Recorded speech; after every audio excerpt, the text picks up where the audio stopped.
Looking at our world from a theological perspective. This is the Theology Central Podcast, making theology central.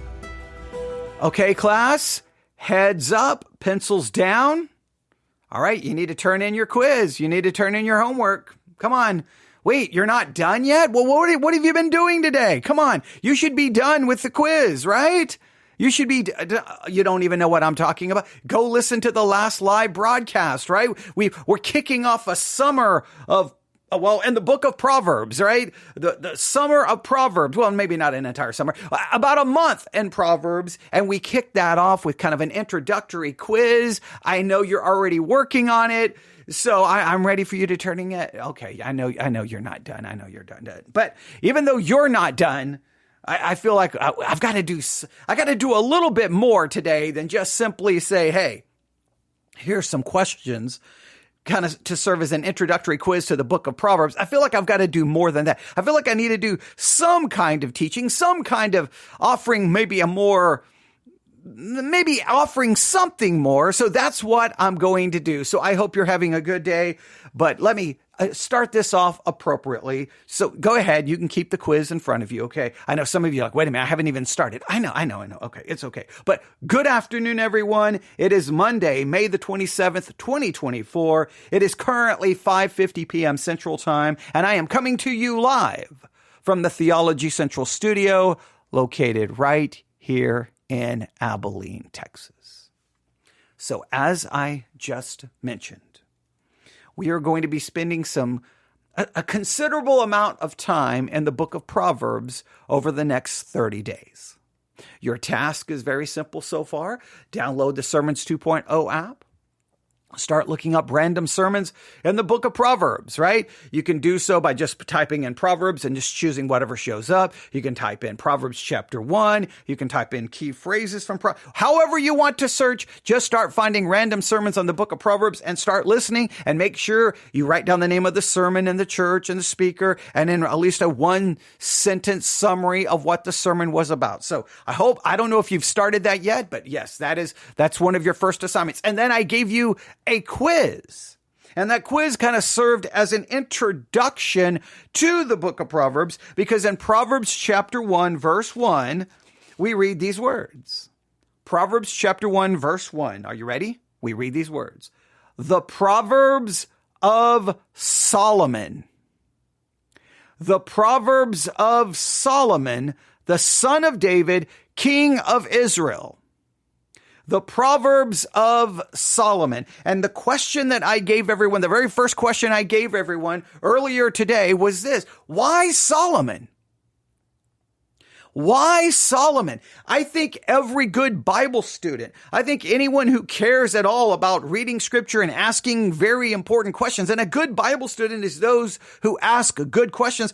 I think that's a very good question considering everything we know about Solomon, right? When we start thinking about Solomon, we know everything that happens, and I think to say it's troubling would be an understatement. I think anyone would have to acknowledge, why the Proverbs of Solomon? Why him?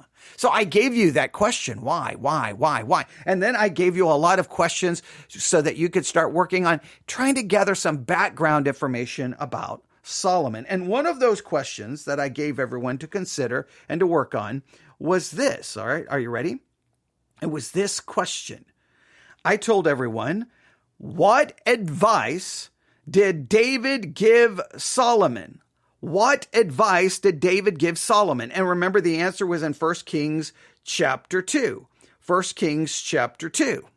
All right. So I asked you why Solomon, and then I asked you what advice did David give Solomon? And 1 Kings chapter 2, verses 1 through 4. All right. Well, I mean, see, I just gave it away exactly where the answer is. But 1 Kings chapter 2 is where you were supposed to look to try to answer this question on what advice did David give Solomon. I keep giving you too much information. I'm making these quizzes way too easy for you. Okay. But the bottom line is it doesn't matter how easy the quiz is. It's about you looking it up and actually spending some time because the ultimate question is why Solomon?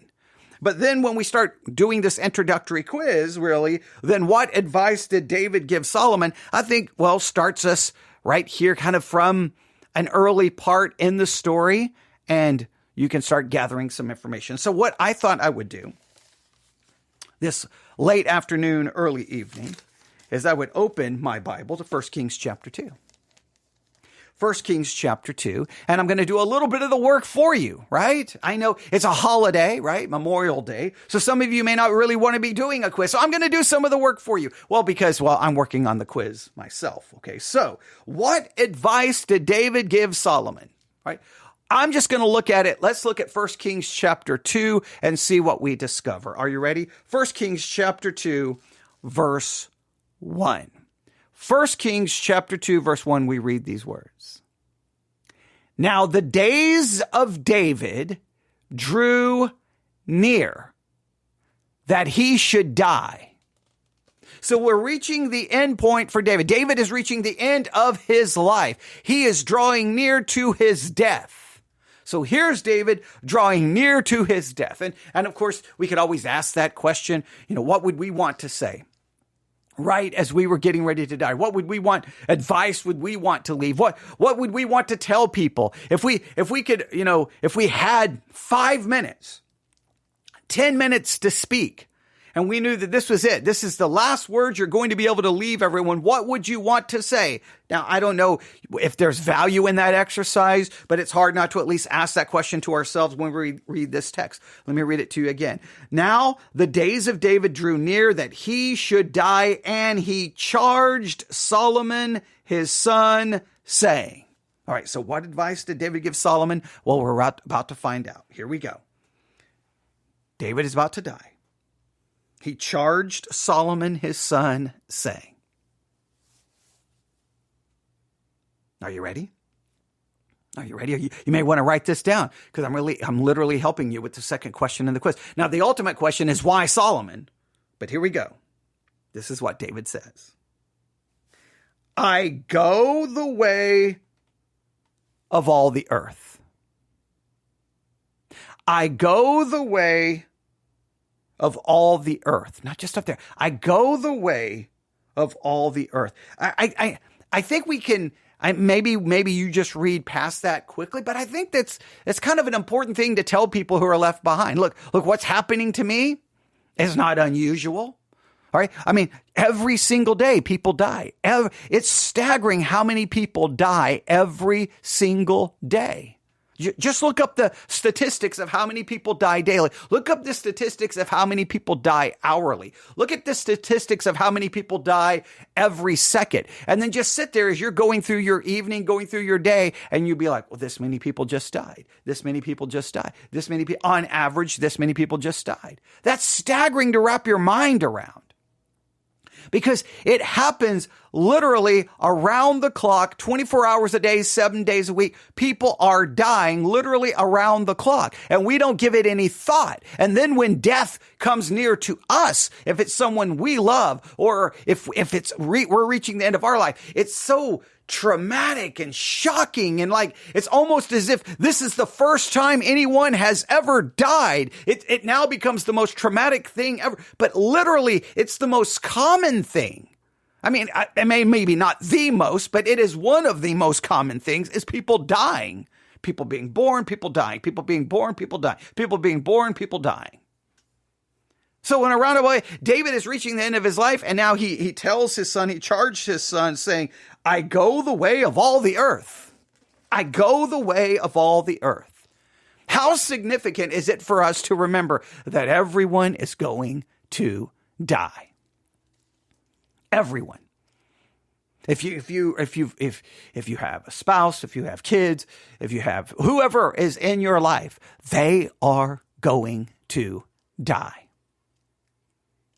Now, as much as I know you know that theoretically, trust me, all of that theoretical knowledge won't mean much when it happens. You can get up every day, and some people go for a walk, some people go for a run, some people may do whatever they do. They go get coffee, whatever they do. But if you'll just add to your daily routine a trip to the local cemetery and just walk around the cemetery, just look around. Look at the headstones, read the dates, read how old the individuals are. It would be a good reminder of people die every single day at all different stages in their life. Young, old, middle age. They may be married. They may be single. They may never even had their first kiss. They may be on wife number 15. It doesn't matter. Everyone's going to die no matter what. There's no guarantee of anything. They may be healthy. They may be unhealthy. Death just occurs. So in some ways, he's telling Solomon, what's about to happen to me? It's coming. I go the way of all the earth. I wonder how beneficial it would be if we could really embrace the fact that everyone's going to die, including us. And it's really nothing out of the ordinary. At the same time, I understand it's very out of the ordinary for us when it's someone we care about that dies. It's a balance, but I think there has to be some benefit in understanding that. I just find it interesting that basically the first thing he tells his son as he's dying is like, I go the way of all the earth. Now, so I go the way of all the earth. That's the first thing he tells his son. Now, I know the question I asked, what advice did David give Solomon? Is that advice? I don't know. Maybe I see it as advice in a sense. Hey, understand this and know this, that I'm dying just like everyone else dies. And that would also include you, Solomon. You're going to die. I go the way of all the earth. Next, be strong. Be strong. Now, is that be strong? I'm getting ready to die, but be strong. Be strong in my death. Be strong in my absence. Is this be strong mentally? Is this be strong emotionally? Is this be strong physically? Is this be strong spiritually? Or does it encompass all of it? What do you think he means specifically about be strong?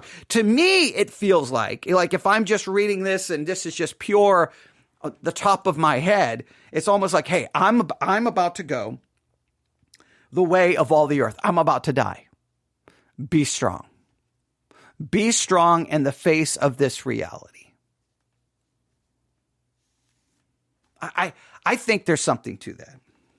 So number one, I go the way of all the earth. Number two, be strong. Number three, be strong, therefore, and prove yourself a man. Hey, I'm going to go the way of all the earth. Be strong, therefore. See, I think the be strong goes directly back to the fact that he's about to die, all right? And then prove yourself a man. Prove yourself a man. Now, what does that mean? That's what got my attention today. Prove yourself a man. Now, I have heard this phrase used frequently in my life. Typically, it's men, fathers, speaking to their son. Prove yourself to be a man. Act like a man. Now, I don't always like the way it's utilized, and I don't always like the way it's stated, right? Because I cannot speak to everyone's experiences of what they have seen, of what they've witnessed, or what they've encountered. But I believe a lot of men do great damage to young boys because there's this really, I almost refer to it as a foolish mindset. It's this idea, you're not going to do that because you're a man. Act like a man. A man doesn't do that. A man doesn't do this. A man doesn't do that. No, come on, be a man. And it's always this really almost like, really limited understanding of masculinity. It's almost like this very cartoonish idea of masculinity. A little boy doesn't want to play with trucks. He doesn't want to play in the dirt. He doesn't want to do what? No, come on. You're a boy. You need to get out there and do that. Wait. Because you're a man, because you're a boy, then you're supposed to do it's very much a societal definition of what masculinity is, right? Hey, you have to do this. I've seen this before a lot of times boys who want to be in theater or want to be in dance, they'll be criticized. No son of mine's going to be doing that. He's a boy. He needs to be playing football. He needs to be, and see what you think you're accomplishing something, but in many cases it's very detrimental. And here's the reason why, because what you do is you start making that boy question his own masculinity, because the boy's like, I can't help it. I don't like sports. I may not be good at sports. I can't help it. I don't want to go play in the dirt. I don't care. I can't help it that I don't want to play with trucks. Maybe I want to read. Maybe I like fantasy. Maybe I want to be in theater. Maybe I want to dance. Maybe I like music. Maybe I like art. Maybe I like poetry. That doesn't make you any less than a man. And men who shove that into the face of young boys then cause those boys to question their masculinity, which then can lead to lots of confusion for them growing up, and they may even question their own sexuality. It can be I think men sometimes think, no, I'm going to keep my boy from that. No, what you may do is drive your boy right to it. What you need to understand is being a man is more than you like trucks, you like hunting, you like playing in the dirt, and you like playing sports. There's more to being a man than those things. That's just a societal construct placed on men that this is what they have to be and what they have to like, or they're somehow less than a man. I think that's just ridiculous, right? So I don't think when David is telling Solomon at the end of his life, prove yourself to be a man, is he telling him to go out and do? I don't think that's exactly what that means. So what does the phrase mean? We can understand, hey, Solomon, I'm about to die. I'm going to go the way of all the earth. So he's helping Solomon understand that everyone's going to die. Therefore, be strong. Be strong in the face of my death. Be strong in the face of death. Be strong in the face of this, because it's a reality that everyone's going to face. People Solomon, are going to die. Your wives, wives, plural, people you love are going to die. You are going to die. I think we have to learn at some point to be strong in the face of death, because it's going to occur. Doesn't mean that you can't weep, or I'm not saying that. I'm saying you have to almost prepare yourself for death, because it's going to happen all around you.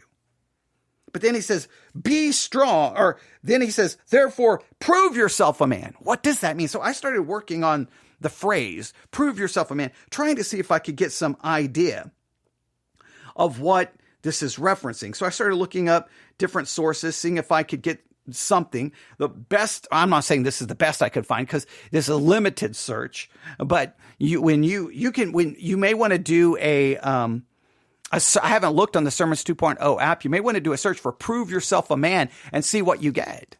I think you will get some sermons like boys should be doing this and boys should be doing this and I think a lot of it is not an understanding of masculinity.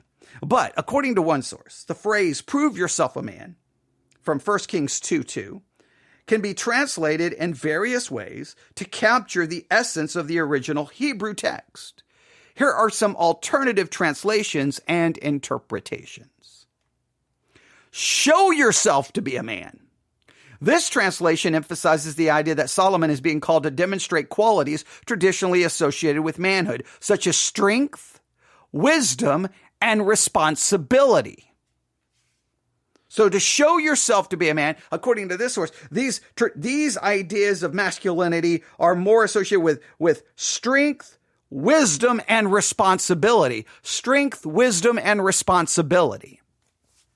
Now you can have strength, wisdom, and responsibility has nothing to do with hunting and trucks and liking playing in the dirt and all the other just sometimes foolish things that men will try to just force on their sons, and it's like, you're not being a man. You're not going to cry. You're not going to wear pink. You're not going to do that. And just, this really just, it's almost like men who are somehow, they overcompensate for their own lack of, I don't know, their insecurities. And I hate when that happens. I hate when that happens. So, but we could understand that. All right, Solomon, show yourself to be a man. Show strength. We just told him to be strong. All right, so maybe. Wisdom. Okay, maybe. And responsibility. All right. You can just write those. To show yourself to be a man or prove yourself to be a man is for Solomon. He's being challenged to show strength, wisdom, and responsibility. All right, next. Be strong and show yourself a man. This translation highlights the dual aspect of being a man, being physically strong and also demonstrating maturity, leadership, and moral courage. So this one talks about physical strength, demonstrating maturity, leadership, and moral courage. Moral courage. Now, is physical strength a part of it? Is one's masculinity determined by how physically strong you are? Is that what David is saying? Hey, be strong. You need a good workout program. You need to start lifting weights. You need to make sure you're at least running 4 or 5 miles a day. You need to be doing this because you are a man. I don't know if that's the concept here. I don't know if that's the concept here. I do like the idea of maturity, leadership, and moral courage or moral strength. Right. Prove yourself a man. What exactly is David telling Solomon to do here? Act like a man. This is another translation. This translation implies that Solomon is being urged to behave in a manner befitting a mature adult male, taking on the responsibility and characteristics expected of a leader. So really, most all of these are capturing the idea, hey, you need to be strong, and you need to have moral character, you need to have courage, you need to have leadership, you need to grow up, and it's time to grow. In other words, I'm dying, it's time for you to grow up and be a man, but it's not so much like be a man like some people would use it, but in your wisdom, in your maturity, and your responsibility, in your moral courage. Another one translates it, be a man of valor. This translation emphasizes the idea of courage, bravery, and strength of character that are often associated with manhood in the biblical context. This is the idea. Be a man of valor. Be brave. Be ready to fight. I mean, you're a king. If you're going to be the king, you've got to be willing to stand up and fight. Okay, maybe that's what he's referring to. Maybe. This source summarizes it this way. The phrase, prove yourself a man, or its variations, essentially means to demonstrate qualities of maturity. So you may want to write these down. Maturity, strength. There's lots of maybe how we understand that strength concept. Wisdom, courage, and responsibility. These are things that are traditionally associated with manhood. In the context of King David's advice to Solomon, it can be seen as a call to step up, take charge, and lead with integrity and authority as he assumes the throne and takes on the responsibilities of kingship. It is an exhortation to embody the virtues and characters and traits befitting of a leader and to govern wisely and justly. That's a lot there, right? I mean, there's so many things there that Solomon is called to do here. Integrity, moral courage, strength, maturity, wisdom, responsibility. Those all sound really good, right? It's hard when it's not just like one or two things. When it's a list of things, you're like, man, Solomon's being called to all of this. So let's go through this again. 1 Kings chapter 2, verse 1, now the days of David drew near that he should die, and he charged Solomon his son, saying, I go the way of all the earth. We talked about that one.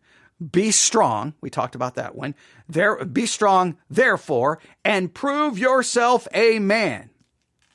Prove yourself a man. Now, let's go on to verse 3. And keep the charge of the Lord your God. And keep the charge of the Lord your God. And keep the charge. Well, let's look this up in other translations. What do you think? I think we should look this up in other translations. Let's look up 1 Kings chapter 2, verse 3. And what do we find? All right. 1 Kings 2:3. Again, it reads, and keep the charge. All right. This is what the NIV, this is how the NIV handles it. And observe what the Lord your God requires.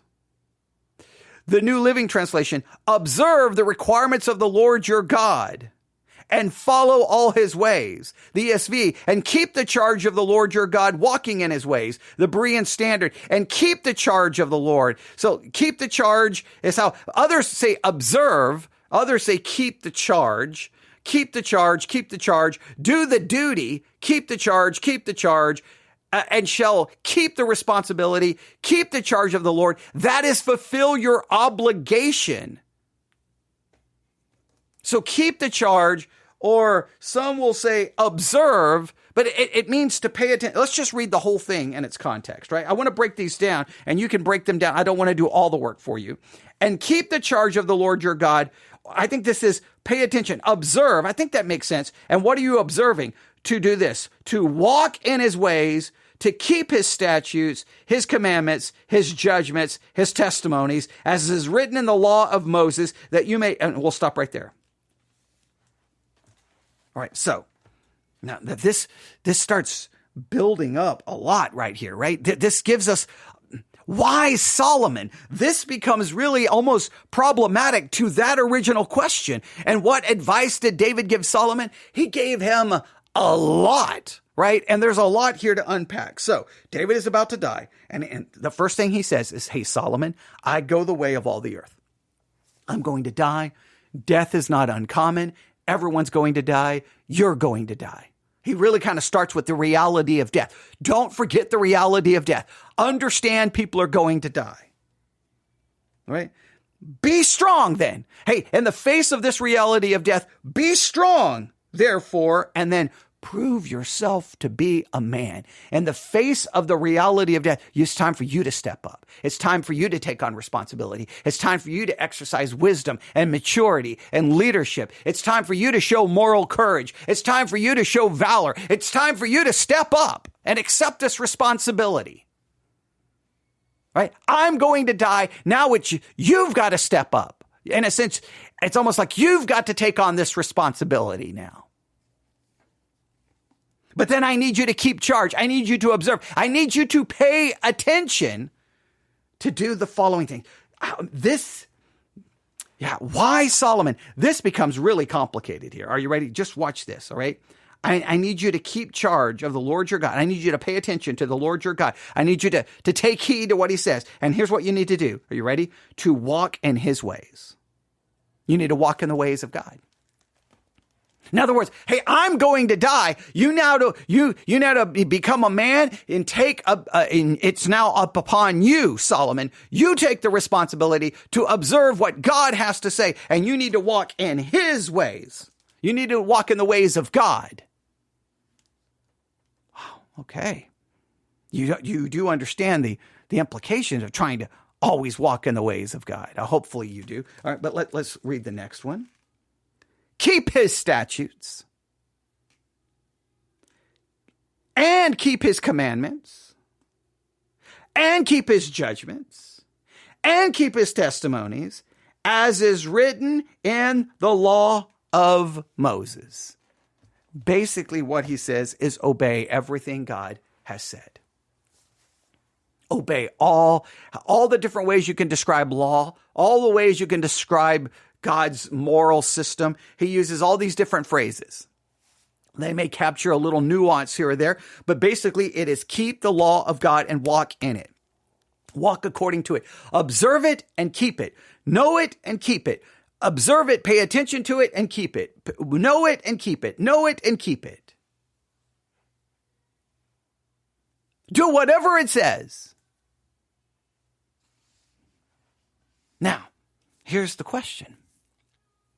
Did Solomon do that? How much of it did he do, and how much of it did he not do?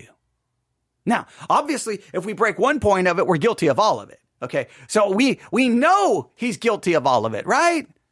I mean, can we not agree? Were the kings supposed to take on hundreds upon hundreds of wives? Were the kings supposed to have hundreds and hundreds of concubines? At some point, does this not become adultery? Was he not to commit adultery? Was he not living in perpetual sin? What's it? Forget 300, forget 400, forget 500. The minute he had a second woman, is he not then therefore guilty? So then why Solomon? Why Solomon?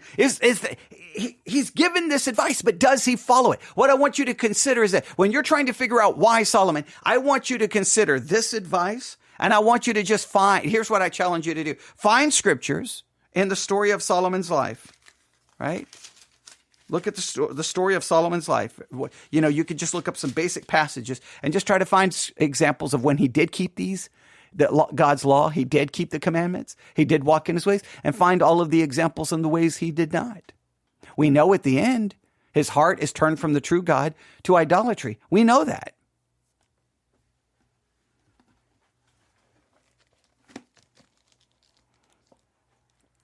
I want you to write down just in your mind so you have an example. Here's how Solomon did walk in the ways of God, keep his commandments. I mean, look at all the statements here. It says, verse 3, keep the charge of the Lord. In other words, pay attention, observe, to walk in his ways, keep his statutes, his commandments, his judgments, his testimonies, as is written in the law of Moses. Why Solomon? Well, here his advice is to basically obey the law of God. I want you to determine in what ways did he obey it and what ways did he not obey it. And look for good examples of both.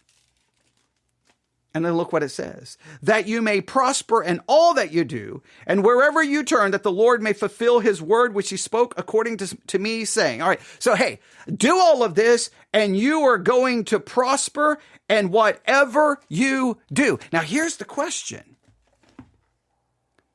Solomon's prosperity, and it's pretty amazing. His prosperity is pretty significant. I think we can agree with that. Is it because he obeys, or is he prospered in spite of his disobedience? So we want to go, hey, David is like, if you obey, you will prosper. Solomon does prosper, but does he actually obey?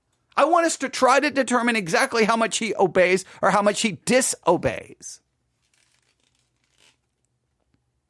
And then look at this. And that the Lord will fulfill the word he spoke according to me. So God spoke a word according to David. He's like, hey, now for this to ultimately be fulfilled, you need to keep all of the law, right? You need to do all of this. And what was that word? If your sons take heed to their way to walk before me in truth with all their heart and with all their soul, he said, you shall not lack a man on the throne of Israel. So that sounds very conditional. If you do all of this, you're never going to lack a man on the throne of Israel. Now, on one hand, I think we could say something goes horribly wrong. I think we have to admit something goes horribly wrong, right? Because from Solomon, what occurs? Solomon, and then, oh, come on. Ultimately, it's going to lead to the divided kingdom, right? The kingdom is going to be completely split from the north to south. How many tribes go north? How many tribes go south? Is this commandment fulfilled? And then ultimately, Israel goes into captivity. The north goes into Assyrian. Babylonians go to south. The north never really truly comes out as a nation. And then guess what? By 70, well, when Jesus shows up, is there a son from the line of David, from the line of Solomon that's sitting on the throne? No, there's no throne for Israel. They're not in charge of anything. Now, that's why they're looking for the Messiah to come and take the throne. So something clearly goes wrong, right?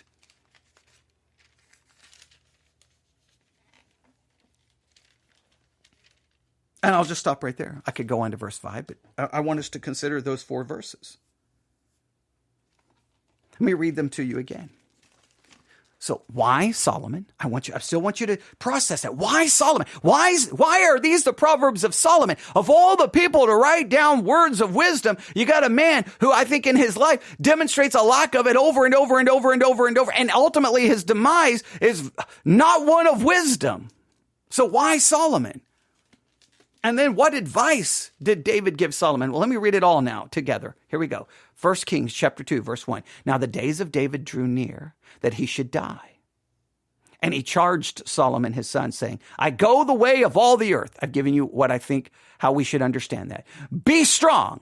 Be strong in the face of the fact that all people are going to die. Therefore, and prove yourself a man. I'm dying. Now you've got to step up, Solomon, and be a man. And this is about responsibility, maturity, taking leadership, taking responsibility. That's that kind of thing. Not the way a lot of men prove yourself to be a man. I think in many cases that's actually detrimental and actually hurts some boys, and it doesn't actually help any. Okay, and it gives a wrong sense of what masculinity and manhood is all about. But we could get into a whole discussion about that. All right. Then he says, keep the charge of the Lord your God. This is observe, pay attention. I think this is more the idea. I see it. Pay attention to everything God has said. Pay close attention. And what are you going to be paying attention to? Here's what I need you to do. I need you to pay attention. And then I need you, this is what David says, walk in his ways, keep his statutes, keep his commandments, keep his judgments, keep his testimonies, as it is written in the law of Moses. Obey everything. Obey it all. Now, I want you to really think about the ways Solomon demonstrated obedience, and I want you to write down the ways in which he clearly demonstrated disobedience. I want you to really put in the work here. Look, we can't answer the question, why Solomon, unless we put in the work. And I think what we're going to see is when we're trying to answer why Solomon, I think you know what we're going to see? Solomon didn't even follow the advice of his own father. He didn't even fulfill this. Now you may say, well, he fulfilled it in part. Well, he fulfills it in part that he prospers in all that he did and wherever you turn. But is it because he obeyed or because of God's mercy and grace? And then it says, if your sons take heed to their ways, this is what God told David, all right? And then he says, hey, if you will obey, God's going to fulfill the word which he spoke concerning me, saying, if your sons take heed to their way, to walk before me in truth with all their heart and with all their soul, he said, you shall not lack a man on the throne of Israel. Well, something goes horribly wrong. Oh, Now, there's not even, if you're actually talking about the nation, and clearly this would be talking about the physical nation, there's no man from the line of David or Solomon on the throne currently. Now, someone's going to say, well, spiritual Israel, this is referencing, I think, the actual. Now, ultimately, there will be, but it won't be because they obeyed. It's going to be because of God's covenant of mercy and grace. Did Solomon actually follow this advice? And if Solomon failed at this advice, if you can demonstrate textually that Solomon did not obey this, he failed miserably, then I go back to my original question, why Solomon?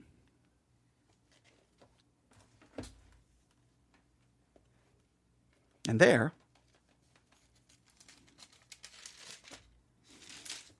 I will stop. I want to go on. And read a little bit and what happens, but yeah, I'll stop right there. Yeah. Yeah, because David's going to call for some, I want to read that next part. But if we read the next part, then we'll end up with two messages. So there you go. 1 Kings 2. 1-4 kind of answers the question, what advice did David give Solomon? I kind of answered it for you, right? I didn't want to give it all away, but there we go. We just worked through it all. So you need to write all of that down, and you need to I want you to then try to figure out. I want you to try to show me how Solomon obeyed this and how he disobeyed this. And I think at the end, you're going to have to just admit he didn't obey this. He did not come close to fulfilling this. And since Solomon did not fulfill the advice given to him by David, then I go back to my original question, why Solomon? Why do we read in Proverbs chapter 1, the Proverbs of Solomon? Why? All right. Love to get your thoughts. You can email me, newsif@yahoo.com. That's newsif@yahoo.com. That's newsif@yahoo.com. I think I'm going to have to take this cover off this Bible because it makes that kind of sound when I'm holding it. I like the cover on the Bible, right? Because if you listen to the last broadcast, I got a new Bible, and I was telling everyone about it. And I sent out if you have the Church One app, I sent out a notice about this Bible with a link to it. But that cover, see, that's not good for broadcasting, is it? It may be cool, like if I'm just sitting here touching it, it may feel cool to touch. But if I take the cover off, so you can't hear anything. Now it's just like a hardbound book. So I don't know, but I like the cover on it. Yeah, you probably don't like it. You're like, what is that squeaking sound in the background? All right. Okay, I feel like we should say more, but I'll stop right there. Email me, newsif@yahoo.com, newsif@yahoo.com. I'm going to turn on the AC unit now because it's about 175 degrees up here. It's about 102, 103 degrees outside here in West Texas. It is hot, hot, hot, hot, hot is all I can say. And it does not take long for it to get warm up here. But I wanted to at least knock that out. You can let me know your thoughts. Email me, newsif@yahoo.com, newsif@yahoo.com. Everyone have a wonderful evening. Please spend some time working on the quiz I gave you. I've already done now part of it. Say, I get, look, nobody gets 100. I'm the only one who gets 100. Okay, I'm joking. You can still get 100. All right, but do the work. But now I've given you a little extra to do. Hey, did Solomon pull this off? And if he failed, then how does that impact your answer to your first question? Why Solomon? Thanks for listening.